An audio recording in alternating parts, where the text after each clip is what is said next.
Assalamu alaikum wa rahmatullahi wa barakatuh. May the peace and blessings of Allah, the exalted, be upon you all. Abdullah Abduro with a new beginning series. We have reached the lesson or the week of the Quran, being that the month of Ramadan is the month of the Quran. So Ramadan and Quran, what is the connection? What is the relevance? And what is the importance? Firstly, when we're talking about the month of Ramadan, we know that it's the ninth month of the Islamic calendar, and it's one of the holy months, and it's a month that Allah has chosen. As we know, Allah subhanahu wa ta'ala has chosen certain things for certain reasons. From them being that He's chosen the 5 prayers to be 5. Within the prayers, He's chosen some to be 2 units of prayer, and some to be 4 units, and one to be 3 in the evening. Why? Allah knows best. Allah has chosen for our eyes to be here and our ears to be here, and for us to have 5 fingers as opposed to 3.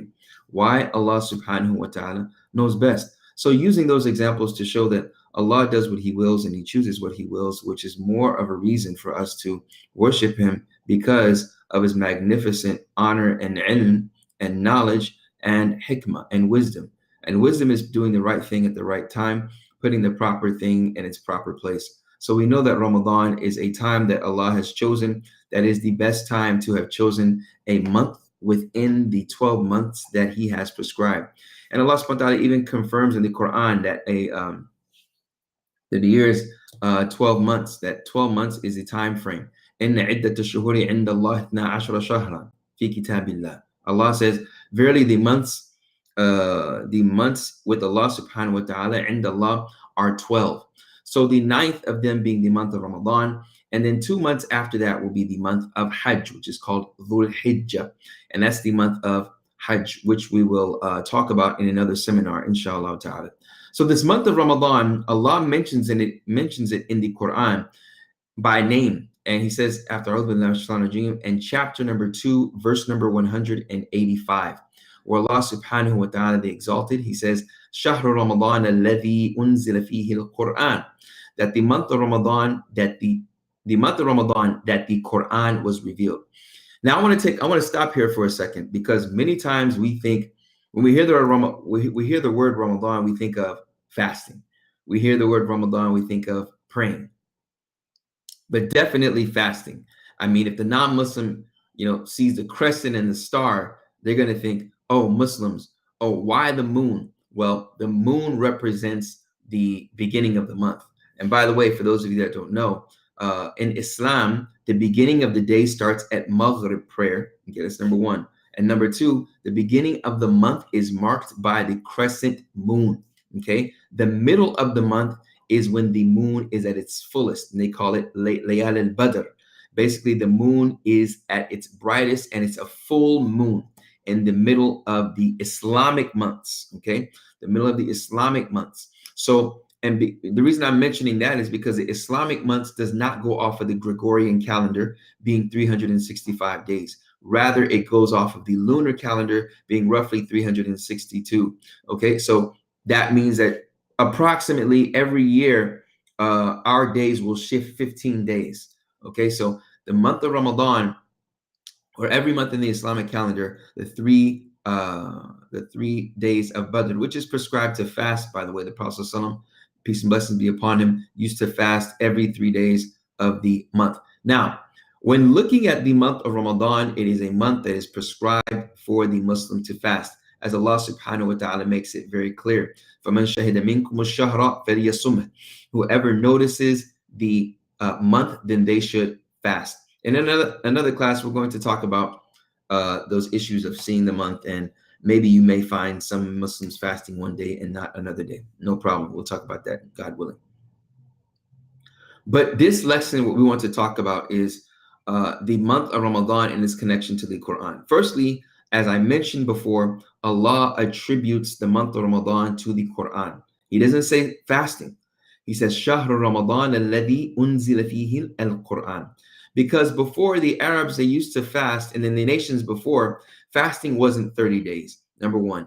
And number 2, there were some other legislations to where if someone was to go to sleep, when they sleep, they cannot, even if they're to wake up in the middle of the night, they cannot eat. They have to proceed to fast until the next day. So here we see that the month of Ramadan is 30 days, prescribed for 30 days. And also, it is in the month of Ramadan, because before it was prescribed to be in Yom al-Ashura, which was in another month of the year, which was in Muharram, that they would have to fast on the 10th day of Muharram, which is the first month of the Islamic calendar. They would have to fast on that day, and that was obligatory upon them. But then the Prophet, Allah subhanahu wa ta'ala, legislated and made a new Sharia, which is a law, a new system. And from that system, it was that the month of Ramadan, one should fast for 30 days. But what's most important, as we see, fasting initially was not prescribed in the month of Ramadan in the nations before Islam. But in this month of Ramadan, we see Allah attributed it to the Quran. So that shows the importance of the Quran. In this month of Ramadan, we know that the Quran, obviously, we believe that it's the word of Allah, and we believe that it is something that should be read. It is something that should be followed, and when one follows it, they'll go to Jannah. Yes. But after the mercy of Allah. But when we're looking at the Quran in the month of Ramadan, it has a special place. One could say, well, that's the month of Ramadan that we fast, and it doesn't show any relevance to the Quran. But we say, no, Allah has mentioned the Quran in Ramadan. So basically, when he mentioned Ramadan, the first description of it was that it is the month of the Quran. Shahr Ramadan, alladhi unzila fihi al-Quran. The month of Ramadan that the Quran was revealed. Now, you may hear, well, I'll let you know that the Quran was revealed in different ways. It was revealed to the Sama ad-Dunya. It was revealed to the heavens or the skies and brought down to what is called Baytul Izzah. We know that there are stages of revelation. Allah subhanahu wa ta'ala has revealed the Quran all at once in the Baytul Izzah. Okay, and that's the what do we call it? The magnificent house or home that is in the heavens, the lowest part of the heavens and the skies, actually. So from the Baytul Izzah, this Baytul Izzah, the Quran then comes down on a circumstantial basis. So based on what happens to the Prophet sallallahu alaihi wasallam, for instance, there was one time that he was speaking to a rich delegate that was non-Muslim, and he was telling him about Islam. And then a blind man came up to him and was calling him. But the Prophet, peace and blessings be upon him, gave him what is called a wajh al-abus, or turned around, he didn't regard him as much as he should have, peace and blessings be upon him. So he turned to him, but he looked back at the individual he was dealing with, because this individual had more stature, and if this person was to become Muslim, it would really help out Islam, as opposed to the blind person. But Allah subhanahu wa ta'ala puts that in check. He doesn't let that slide. He brings down a verse at that time for that particular situation. He says, Abasa wa tawalla an ja'ahu al-a'ma. He said, he turned and frowned his face and turned away when a blind man came to him. Then Allah asked him a question. وَمَا يُدْرِيكَ لَعَلَّهُ يَزَكَّى. And what do you know? How do you know? This person probably wanted to purify themselves. So Allah subhanahu wa ta'ala is, due to that particular situation, he brought down the verse. So verses are circumstantial, but not all of them are. Some of them are general messages, and some of them are circumstantial. But in the end of the day, the verses of the Quran were brought down over a period of 23 years. It was brought down to the Bayt al-Izzah, and then after that, it was brought down to the dunya, to where we live, or where the humans live, for a period of 23 years. And as we know, the duration of the Prophet, peace and blessing be upon him's prophethood was 23 years. He was 40 when he received it, and then 62 to 63 when he passed away. And through that whole time, he was a prophet. And a prophet is someone that receives revelation from God. So Allah subhanahu wa ta'ala, the exalted, here mentions that the month of Ramadan, that the Quran was revealed. This shows the importance of the Quran in our lives. When we are in this month of Ramadan, we see that the month of the Quran is something that is very, very important to us, that we as Muslims should take it upon ourselves to open the book of Allah. If it hasn't been at all the 11 months that we've been Muslim, we've been, mashallah, we've been involved in the community, or we've been living our life that we were living before Islam, facing trials and tribulations and trying to alleviate ourselves of these things as normal. But what's most important is throughout this journey as a new Muslim or even or renewed Muslim, you should try your level best to pick up the Quran throughout the year. Or if you're not able to do that, at least in the month of Ramadan. And I want to stop here to mention something that's very important, and for us to realize. And I hope we don't fall into this category. You will see in the mosques, you will see that there will not be as many Muslims as you will see ever in the mosque, except in the month of Ramadan. The month of Ramadan is when you will see the Muslims come out to come and pray. And they may have lived in the area for 20 years. You've never seen them. For the 1 year you've been a Muslim, you've been consistent at that mosque, mashallah. But you don't see them until this month of Ramadan. And maybe you may not even see them until a special night, in which I will talk about. It's called Laylatul Qadr, the night of power, roughly translated as the night of power. So we have to understand that many people use the month of Ramadan as something seasonal. And I want to advise you against that, not to take it as something seasonal, because that's kind of resemblant of how we do Christmas. And number two, the masjid and the sanctity of the masjid is 24 hours a day, 7 days a week, 365 days a year. It's not something that is particular to Ramadan. Although Ramadan, the actions will be multiplied, and inshallah, it is a bonus month. But we should always have awareness, as we talked about in the last lesson, awareness of what we are doing, awareness of our reality. If we're only going to the masjid once a month, what else are we doing only in Ramadan that we should be doing a lot of times? Prayer. Are we praying 5 times a day? So don't fall into that category of people who use Ramadan with the intention of outside Ramadan, after Ramadan, I'll go back to my normal life. No, Ramadan should serve as a catalyst, a beginning point for you. So when looking at this month of Ramadan, the month of the Quran, this is why the other sessions that we have, learn the letters. Okay, I advise you to take them. If you haven't, you reached the second week. I advise you to take the lessons lectures that we have on learning the letters. Are 20-minute segments also from A to Z. If you don't know A, literally, we'll teach you the A, B, C's and teach you how to pronounce them and read, to where by the time you're done, it'll be 20-minute sessions of how to read Arabic. You will leave learning how to read Arabic. Therefore, you will have the opportunity to learn how to read the book of Allah in the most blessed month of the year.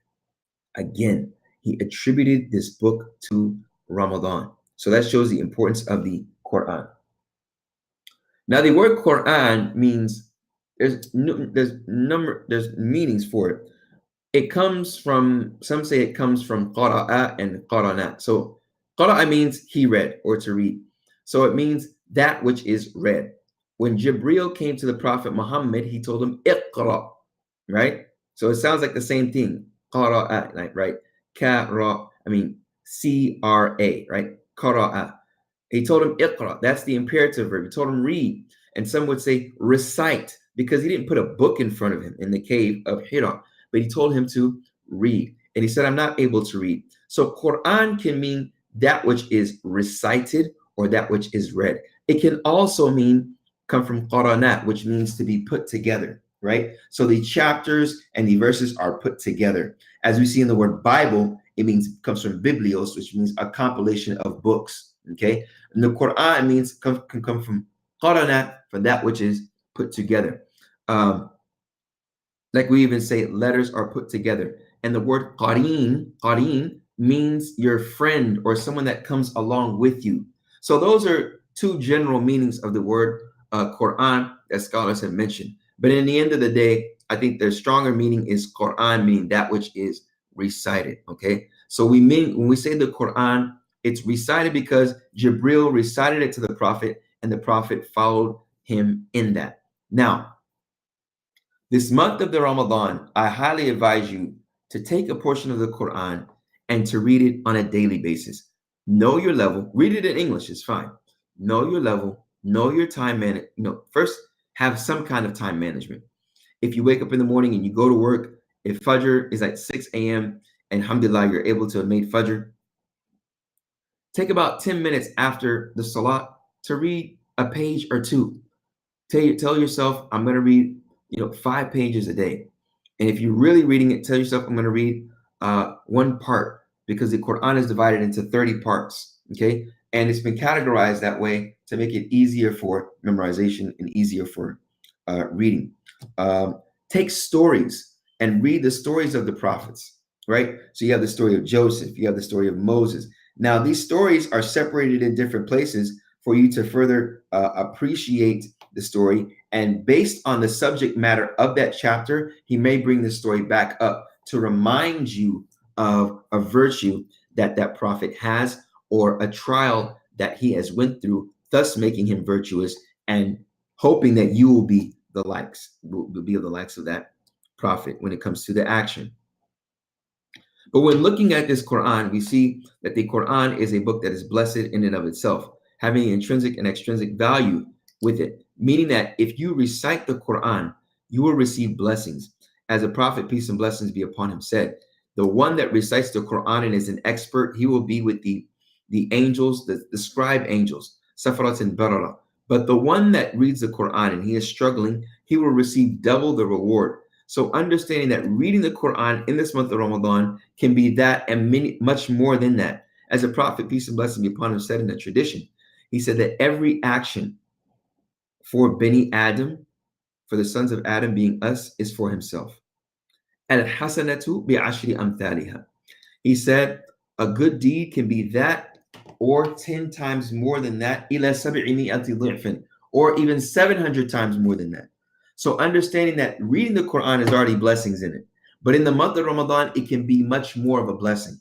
And it's important to understand, we want to stop here and understand this principle very well, that when Allah mentions a blessing that one will receive, we don't know how he will manifest that blessing. It may be in guiding our heart to a truth that we've been struggling with.